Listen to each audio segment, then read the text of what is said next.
Antecedentes. A pesar que durante siglos el modelo astronómico dominante fue el geocéntrico, ya en la antigua Grecia existieron autores que promulgaron otras alternativas.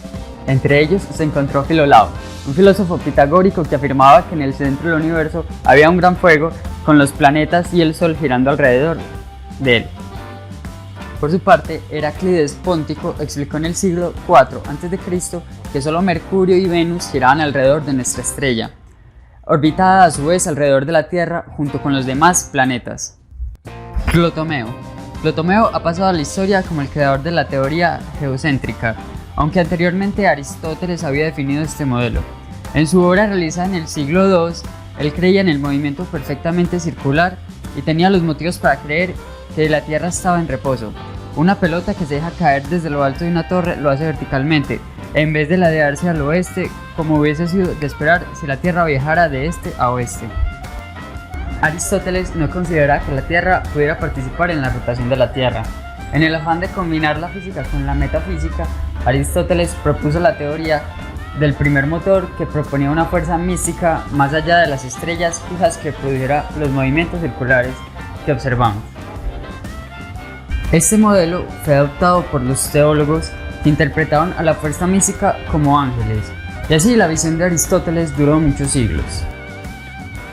Claudio Ptolomeo concluyó lo mismo, que es que la Tierra era el centro del universo, mientras que las estrellas y los planetas giraban a su alrededor.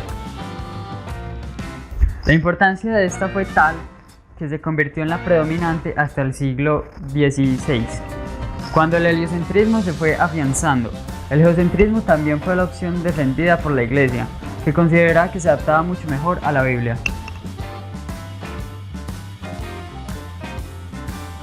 El heliocentrismo. Como te comentaba antes, no fue hasta el siglo XVI cuando la visión del universo empezó a cambiar. Los fallos del sistema geocéntrico para explicar los movimientos celestes llevó al polaco Nicolás Copérnico a desarrollar una nueva teoría. En 1543 publicó el libro de Revolutions Orbium Coelestium, en el que hacía públicos sus postulados. Y reacciones. Las primeras reacciones no fueron muy favorables a la tesis, sobre todo desde el ámbito religioso, ya que en ese entonces la Iglesia obligaba a retractarse a todos aquellos que no estuviesen a favor de los pensamientos que tenía la Iglesia. Incluso el propio Lutero reaccionó en contra del autor, amenazándolo de muerte, y también frente a otros autores que sustentaban esta teoría. Años después, ya en 1616, fue la Iglesia Católica la que condenó la teoría, pasando a ser este libro uno de los libros prohibidos de la Iglesia. El autor de la teoría heliocéntrica, sin tener en cuenta los antecedentes griegos, fue el polaco Nicolás Copérnico. El astrónomo vino al mundo en Thorn el 19 de febrero de 1473. Su familia era bastante acomodada y su tío era un importante obispo que se encargó que recibiera la mejor educación posible y le envió a las universidades más prestigiosas. En estas universidades se destaca la de Cracovia, en la que Copérnico ingresó en 1491. Allí inició la carrera de humanidades. Tras esto, se trasladó a Italia, donde cursó estudios de Derecho y Medicina. Por último, en 1497 completó su formación en Bolonia, graduándose en Derecho Canónico. Lo único que no pudo terminar fue su carrera de medicina, aunque sí ejerció la profesión durante 6 años. En 1504 fue nombrado canónigo de la diócesis de Frauenburg. Investigación. La gran mayoría de sus observaciones astronómicas las realizó en Bolonia, siendo ayudante de un profesor en la universidad. Su primera obra sobre el tema la redactó entre 1507 y 1515. Se publicó con el título Commentarius y prácticamente pasó desapercibida y se realizaron muy pocas copias. En esta obra ya aparecía la teoría heliocéntrica, aunque no aportaba ningún tipo de demostración matemática. Lo que sí formó parte del libro fue la ordenación de los planetas con respecto al Sol. Su fama iba aumentando y Copérnico fue uno de los participantes del Quinto Concilio Laterano, que convocó en 1515 para reformar el calendario. Copérnico siguió mejorando su teoría en un trabajo que lo llevó hasta 1530, pese a que el término en ese año, la obra sobre las revoluciones de los cuerpos celestes no fue publicada todavía. Una de las causas que explican por qué la teoría teocéntrica estuvo en vigor tanto tiempo fue su simplicidad. De cara al observador, era lógico que la Tierra fuese el centro del universo, con los astros orbitando a su alrededor. Además, las corrientes religiosas apoyaban este sistema. De ahí que empezara a elaborar su propia visión. Parte de las dudas que tenía Copérnico quedan reflejadas en sus propias palabras. Voy a citar. Dijo Copérnico: cuando un barco navega sin sacudidas, los viajeros ven moverse a imagen de su movimiento todas las cosas que les son externas, y, a la inversa, creen estar inmóviles con todo lo que está con ellos. Ahora, en lo referente al movimiento de la Tierra, de manera totalmente similar, se cree que es todo el universo íntegro el que se mueve alrededor de ella.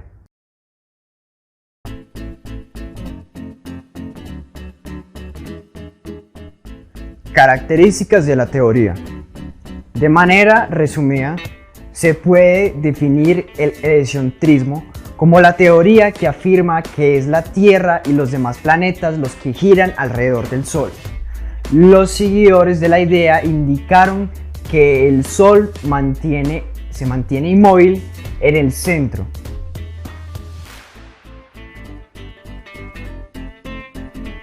Especificaciones.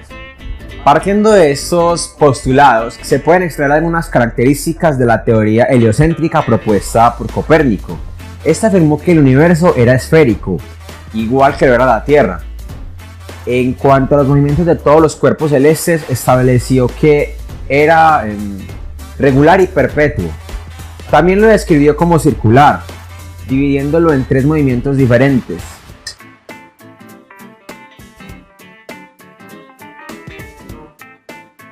Rotación diurna.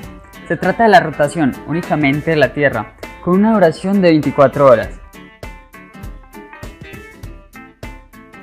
La traslación anual. El que desarrolla la Tierra al girar alrededor del Sol durante un año. Y movimiento mensual. En este caso es la Luna la que se mueve alrededor de la Tierra. Movimiento planetario. Los planetas se mueven rodeando al Sol. Además, en contemplarlo desde la Tierra hay que sumarle el propio movimiento terrestre para calcular los efectos. Por otra parte, Copérnico determinó que el universo era muchísimo más grande que la Tierra. Y por último, dejó detallado el orden en el que se encontraban los planetas con respecto a la estrella.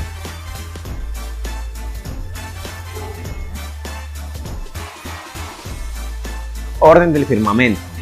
Partiendo desde el Sol, que supuestamente era el centro del esquema, Copérnico determinó en qué orden se colocaban todos los planetas que lo orbitaban. Lo hizo siguiendo un esquema esférico, diferente al que posteriormente se fijó. Para Copérnico existía una esfera inmóvil en la que estaban las estrellas fijas y dentro de la que se encontraba nuestro sistema solar.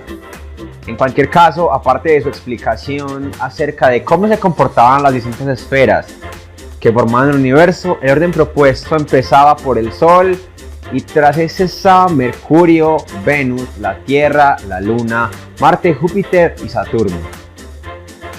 Copérnico estableció también la duración de las distintas traslaciones de cada planeta, empezando por la de 30 años de Saturno y terminando con la de 3 años de Mercurio. Otros científicos que apoyaron la teoría y sus ideas. Galileo Galilei. Después de que se publicó la obra de Copérnico, su teoría todavía tardó mucho en aceptarse. Muchos la consideraron contraria a la Biblia y las interpretaciones religiosas. Isaac Newton. Ya a finales del siglo XVII, Isaac Newton descubrió la ley de la gravitación. Esta fue fundamental para explicar las formas de las órbitas. Con esto, el heliocentrismo ganó fuerza frente a otras visiones del cosmos. Johannes Kepler. Kepler fue uno de los más importantes seguidores del heliocentrismo. Su trabajo versó sobre el movimiento planetario, intentando encontrar unas leyes que lo explicaran. Pasó de defender las leyes pitagóricas del movimiento armónico a dejarlas de lado al no corresponderle con lo que observaba en el firmamento. De esta forma, mientras estudiaba cómo se desplazaba Marte, tuvo que reconocer que era imposible explicar sus movimientos mediante el modelo de la armonía de las esferas. Sin embargo, la religiosidad de Kepler hizo que le fuera difícil abandonar esa teoría. Para él, lo lógico era que Dios hubiera hecho que los planetas describieran figuras geométricas simples, en este caso, poliedros perfectos. Abandonados los poliedros, pasó a intentar probar varias combinaciones circulares, que también se adaptaban a sus creencias religiosas. Ante su fracaso, intentó con óvalos y finalmente se decantó por las elipses, publicando sus 3 leyes que describen el movimiento de los planetas.